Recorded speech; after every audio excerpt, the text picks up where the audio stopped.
Are given देख लो क्या क्या है, P S equals to Q are.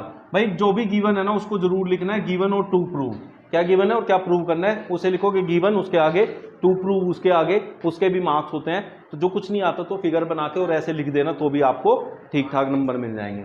ठीक ठाक मिलते हैं, कम भी नहीं मिलते हैं। S P Q is equals to angle R Q P, R Q P. Prove that, अब हमें क्या प्रूव करना है वो देखो, टू प्रूव यहां लिख लेते हैं, टू प्रूव करना है हमें P R equals to Q S, P R equals to Q S prove करना है। Angle Q P R equals to angle P Q S, angle Q P R equals to angle P Q S. समझ में आया बच्चों? Q P R and P Q S. सबसे पहला जो हमारे मैथ्स का कॉन्सेप्ट होता है वो ये होता है कि भाई पहले क्वेश्चन सही पढ़ना है, क्वेश्चन गलत पढ़ लिया तो बात खत्म हो गई, आंसर गलत ही आएगा। समझ गए? तो पहले क्वेश्चन सही से पढ़ना है कि क्वेश्चन में क्या कह रहा है, क्या गिवन है, क्या प्रूव करना है, ये हमेशा याद रखना है। तो अब हमें कहा पी एस इक्वल्स टू, देखो P S equals to Q R. अब देखो मजा इसका, कॉन्ग्रुएंसी का सबसे बड़ा मजा क्या है, आपको प्रूव क्या करना है वो ढूंढो। सबसे पहले क्या करना है, P R equals to Q S, P R Q S. तो पी आर जिस ट्राइंगल में आता होगा और क्यू आर जिस ट्राइंगल में आता होगा, उन दो ट्राइंगल को आपको कॉन्ग्रुएंट प्रूव करना पड़ेगा पहले। ये सबसे बड़ी बात होती है इसकी। क्लियर हुआ भाई? देखो पी आर किस में आ रहा है, पी आर आता है इस वाले ट्राइंगल में, आ रहा है इस ट्राइंगल को, और क्यू एस किस में आ रहा है, इसमें। तो इस ट्राइंगल को, इनको कॉन्ग्रुएंट प्रूव कर दो, तभी तो ये आपस में कॉन्ग्रुएंट प्रूव हो सकते, इक्वल प्रूव हो सकते हैं भाई। सीपीसीटी तभी तो लगेगा। समझ में आ गया? फिर दूसरा कह रहा है Q P R, Q P R, ये एंगल भी देखो इसी ट्राइंगल में आ रहा है, equal to P Q S, P Q S, ये एंगल भी इसी में आ रहा है। इस एंगल को इस एंगल के इक्वल प्रूव करना है, तो मतलब ये दोनों ट्राइंगल आपको प्रूव करने पड़ेंगे। अब समझ में आ गया? देखो आपको ये नहीं कहा कौन सा ट्राइंगल प्रूव करना है, ये तो नहीं बताया था, ये कैसे पता करना था मैंने समझा दिया आप लोगों को। अभी ये इक्वल नहीं है इसलिए मैं ये साइन हटा रहा हूं, बस ये हमें पता है कि इक्वल प्रूव करना है। अब आपको पता चला ना कौन सा ट्राइंगल प्रूव करना है, आपको बोला नहीं उसने ये प्रूव करो, लेकिन फिर भी आपको पता चला कैसे करना है, वो देख लो।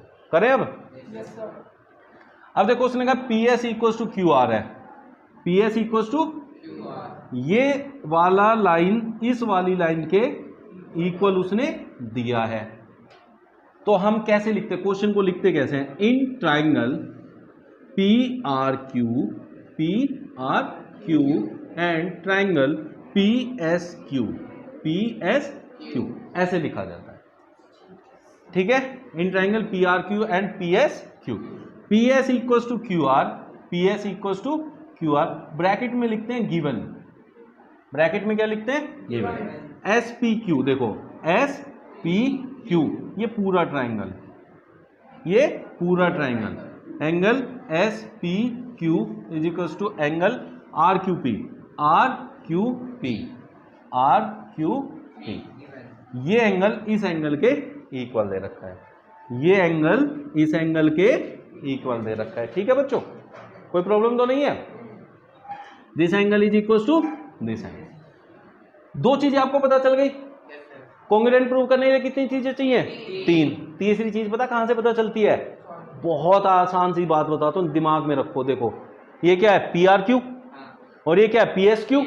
यहां क्या है, पी क्यू, यहां क्या है, पी क्यू। इसका मतलब पी क्यू कॉमन आएगा, यहां से पता चल जाता है। यहां से ये देखो पी क्यू, इस ट्राइंगल में भी तो एक लाइन है पी क्यू, और इस ट्राइंगल में भी तो एक लाइन है पी क्यू।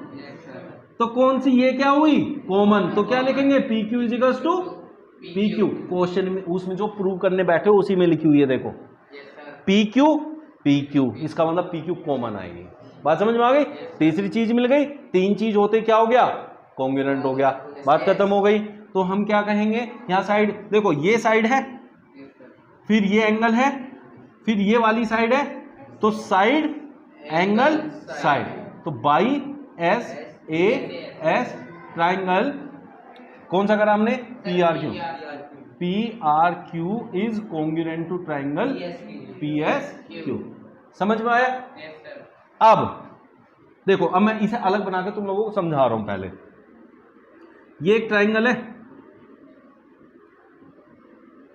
ये एक ट्राइंगल है ना, और दूसरा ट्राइंगल ये ऐसे है थोड़ा सा, है कि नहीं?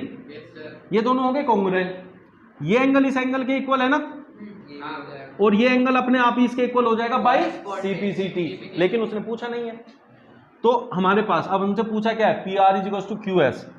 PR कहाँ है? PR ये वाली साइड, PR और QS।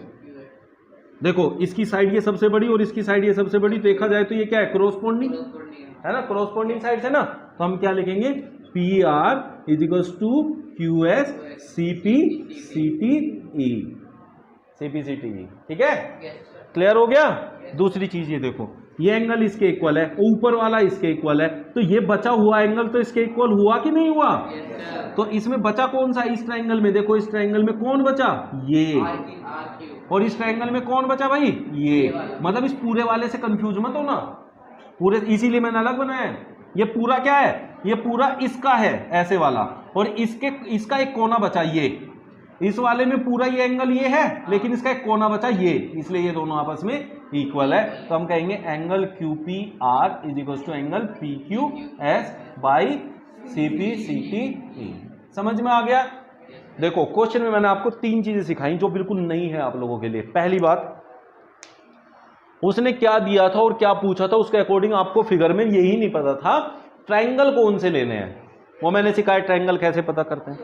दूसरी चीज मैंने बताई, जो ट्रायंगल लिए उनमें पहले से ही ये कैसे पता होगा कौन सी साइड आपस में कॉमन आएगी। बात समझ में आ गई? फिर तीसरी चीज नहीं ये सिखाई कि ये पूरा एंगल और ये छोटा एंगल, ये दोनों एक बात नहीं है। ये बड़ा ट्रायंगल किसका है? ये बड़ा एंगल है इसका, और ये छोटा है इसका, ये वाला कोना। और इसमें ये वाला जब बात करते हैं ये है किसका? इसका। और इस छोटे की बात करते हैं ये है